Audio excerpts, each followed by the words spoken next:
중국하고 러시아하고 만났어요, 선생님. 네. 근데 이번에 이제 그 러시아 전승 80주년인가? 네, 전승절. 네, 전승절 네. 5월 9일인가 그랬죠. 네.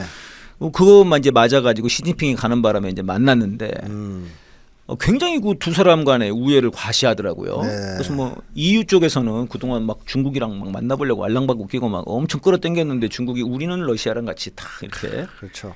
그래가지고 약간 좀 약간 닥쳤던 개 신세로 이랬는데 좀 제가 좀 신기했던 거는 공동 성명에서 네. 대북 제재를 이제는 없애야 된다. 해제해야 된다. 해제해야 된다. 네. 일단은 의아했어요. 아니, 중국하고 러시아 공동 성명에 왜 북한 얘기가 왜 나오냐 여기서? 이게 왜 그런 거예요, 선생님? 자, 일단은 네네. 이 대북 제재가 시작됐던 이유는 네네. 다들 아시다시피 북이 핵무장을 시작했기 때문입니다. 핵 개발을 하고. 그래서 유엔 안보리에서 지금 제재를 가한 거예요. 네네. 그러니까 목적은 그거였어요. 북의 핵무장 저지. 근데 실패했습니다. 실패하고 핵무장 국가가 됐어요. 2018년에. 네, 트럼프가 표현하는 빅 뉴클리어 네이션. 큰 핵보유국. 뉴클리어 파워. 뉴클리어 파워. 네. 또 뉴클리어 네이션 이런 네이션. 표현 썼어요. 네. 그것도 앞에다 빅자 붙여가지고. 빅 좋아해요. 네. 옛날에도 그 2017년에 한참 북한이랑 빅 싸울 때 나한테 이게 빅 큰 단추. 단추 있다 여기 지금. 내게 더 커. 내게 더 커. 그랬는데 이제 그 제재의 목적은 완전히 실패한 실패했다. 거거든요. 이게 물 건너간 거예요. 북은 이미 핵보유국이 됐어요. 2017년이었네요. 그때 그렇죠. 발표했군요. 2017년에. 예. 네네. 그렇다면 이제 남은 건 하나입니다. 아하. 그 쓸모없게 된 제재를 그냥 붙들고 있을 건지 아. 아니면 대북 제재를 해제하고 네. 어차피 실패했으니까 북과 관계를 다시 정상화할 건지 누가요? 러시아, 중국, 미국 이런 나라들이 북중 그러니까 러중미가. 예. 그러니까 제재를 계속 붙들고 뭐 효과도 없는 제재를 붙들고 있을 건지 예. 아니면 해제하고 다시 관계 정상화로 들어갈 건지 네. 이걸 선택해야 되는 기로에 온 거죠. 음. 북은 핵무장을 되돌릴 수 없는 상황으로 예. 엄청나게 핵무장 헌법에다가 넣었는데요. 예, 핵무장이 엄청 강화됐어요. 네. 자, 그래서 제가 볼 때 러시아, 중국은 입장이 분명합니다. 북을 핵무장 국가로 핵보유국으로 인정하겠다는 입장이에요. 근데 거기에서 이제 명분은 유엔에서 제재가 가해졌기 때문에 안보리에서 예. 이거 유엔의 결의를 대놓고 위반하기가 좀 어렵잖아요. 예. 그러면 이제 어떤 식으로 위반을 해야 되느냐? 네네. 이제 첫째는 러시아가 북러 상호조약을 맺어가지고 맺었죠. 파병을 할 수 있게 했습니다. 예. 그 북쪽이 이번에 파병을 했어요. 예. 그럼 러시아 입장에서는 너무 고맙다.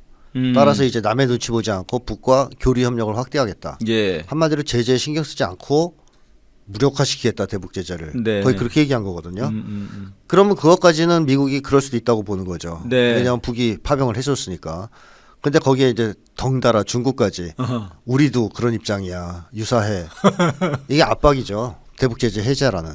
미국에 대한. 네. 그래서 해제하지 않으면 뭐 그냥 우리 교류할 거야. 유엔 결의 이제 그거 종이 조각 아니냐? 알아둬 이런 거군요. 그럼. 그렇죠. 그러니까 이제 어차피 지금 북중러는 두만강 지역을 중심으로 해서 네네. 경제 개발을 하려고 하는 의욕이 대단하거든요. 예. 뭐 얼마 전에 북한하고 러시아 뭐 다리도 하나 개통됐더만요. 예. 예.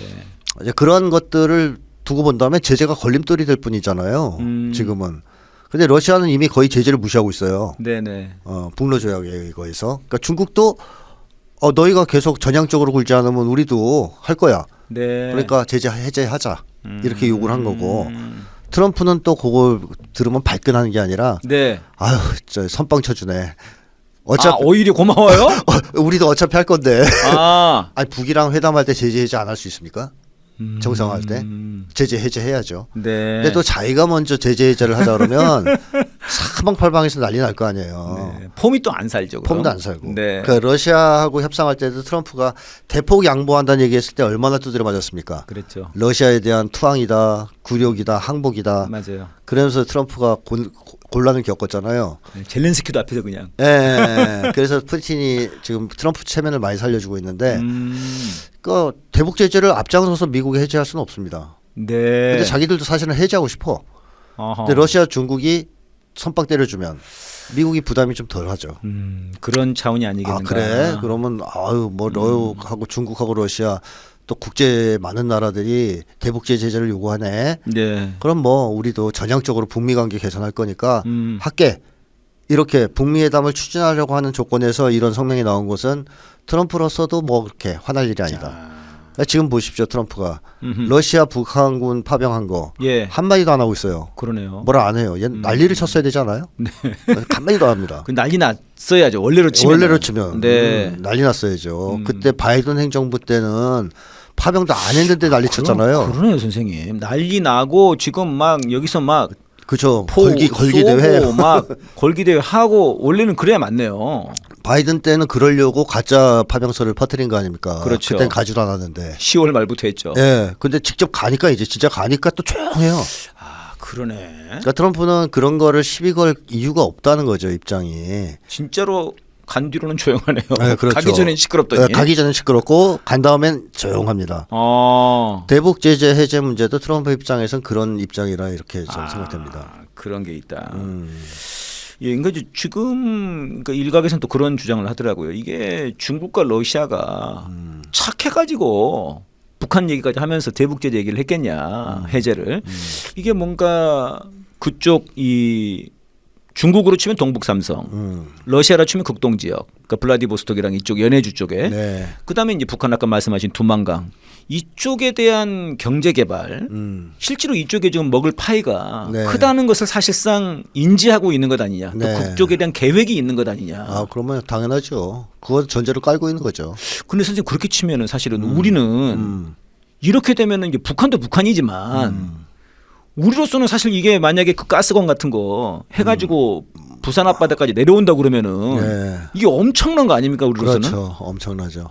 그 진짜 만약에 지금 우리가 이대로 가서 정말 잘 우리가 암살이랑 전쟁 막아가지고 대통령 선거 이제 이기고 그리고 나서는 이제 이재명 정권이 들어선다 그러면은 사실 이게 걷잡을 수 없는 번영의 길로 갈 수 있는 것 아닌가? 그렇죠. 사실 한반도 뭐 차원을 떠나서 네. 한국만 놓고 봐도 남북 관계 개선을 하지 않으면 경제 활로를 뚫기 어려워요. 예. 그러니까 지금 난리더라고요, 선생님. 지금 우리가 뭐 역성장할 것 같다고 그래요. 마이너스가 될 것 같다고 그러고요. 예, 그거를 뚫을 수 있는 가장 확실한 방도가 바로 남북 관계를 개선하고 러시아 중국과의 관계를 개선하고 네. 브릭스 진영과 관계를 트는 겁니다. 네. 요걸 해야 미국 일변도 의존도를 낮추고 한국 경제가 성장할 수가 있거든요. 근데 그렇게 되려면 말씀하신 대로 중국, 러시아 다 입장이 러시아는 그야말로 푸틴 정부 이래 입장을 확 바꿨어요. 네. 유럽 중시였잖아요. 계속 러시아가. 네. 그러니까 우리는 유럽에 중심을 두고 편입하고 싶어했죠. 유럽에 들어가고 싶어 했어요. 깨져라 우리 좀 나토 들어갈게 내가. 나토도 들어가고 싶어 했죠. 나토도 들어가고 싶어 했죠. 근데 완전히 바꿨습니다. 동방 중시 정책으로 바꿨어요. 지금. 네, 아시아 중심 정책으로. 그래서 극동 쪽으로 지금 러시아가 집중하고 있습니다. 네. 그래서 국가 부흥의 기본 전략을 동북아에다 두는 거죠. 예. 동아시아에다. 그리고 중국도 동북 삼성을 중심으로 한 개발 네. 이런 데 지금 박차를 가하고 있고요. 거기에다 이제 북한도 경제 개발에 지금 올인하고 있기 때문에 지금 경제 성장률이 엄청나다고요? 네, 자체 발표로 뭐 13%뭐 이렇게 나온다 그래요. 전 세계로 봤을 때 13%면 제일 높을 것 같은데. 굉장히 높은 거죠. 중국이 5%거든요. 그것도 제재 하에서.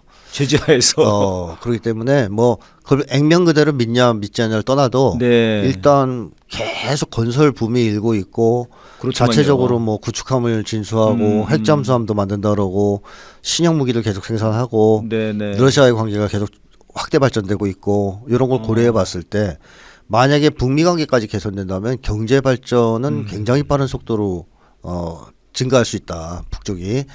그런 점에서 본다면 이 동북아에서 예. 이런 협력을 하려면 이 시장, 쉽게 동북아 시장 같은 걸 형성해서 세 나라가 공동 번영을 누리려면 대북 제재를 반드시 해줘야 됩니다. 걸림돌이에요. 그런 것이 이번에 공동성명에 반영이 된 것일 수도 있다. 네. 예, 이게 지금 이제 우리나라 발전에도 굉장히 좋을 것 같고 미국도 이거 군침 흘리겠습니다, 선생님. 미국도 뭐 트럼프가 그래? 나쁠 거 없겠는데요? 그럼 동북 쪽에도 트럼프 타월 세울까? 땅 좀 살까? 블라디보스톡에도 하나 세우고. 네, 좋은데요.